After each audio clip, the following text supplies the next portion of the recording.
Hello. Today we are going to look at the zSpace platform, and using the Automotive Mechanic we are going to take apart and get to our brake pads. So I have already launched the zSpace application, Automotive Mechanic, and we are going to go ahead and go into the brake system. Now when we get into the brake system, it will go ahead and bring up the disc brakes for us in the 2D view. For this exercise I could leave it in the 2D view, but I would like to go ahead and put it into the augmented view so you can see the difference here of how that looks. So all right, let's get started. So for the practicality here in this application, this will give you the capabilities for the students to be able to see step-by-step instructions about how to remove the different parts or reassemble whatever need be depending upon the activity that you're doing.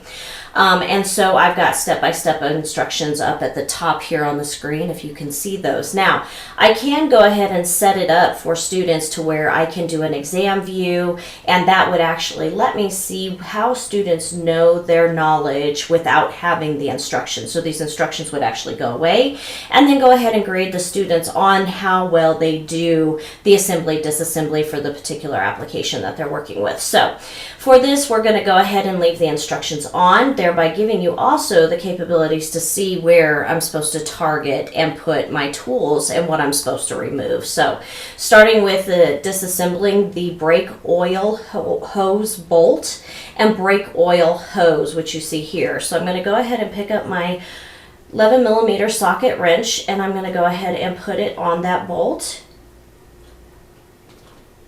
There we go, and see how it removes it. It's removing the bolt as well as the hose. Now, next step, it tells me I'm going to go ahead and disassemble the lower brake caliper bolt, and here it is flashing for me. So we're going to go ahead, and you can see that here with the green. We're going to go ahead and pick up the 10mm socket from our toolbox basically, and go ahead and put it on that bolt and remove that bolt so we can then get to the caliper.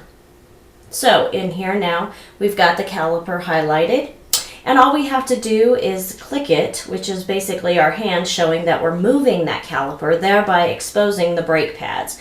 And there are two of them in here on the front and the back, and what we'll do is we'll remove those, and normally you would inspect those to see if they're nicks, how far it has gone down to where there's a wear mark where you need to go ahead and replace those so that your brakes don't hit that metal to metal. So in here now we're going to go ahead and remove the first brake pad, and then we can go ahead and remove the second brake pad. And that today, ladies and gentlemen, would just be a quick exercise on how to go ahead and get into the disc brakes and remove the brake pads. Thank you.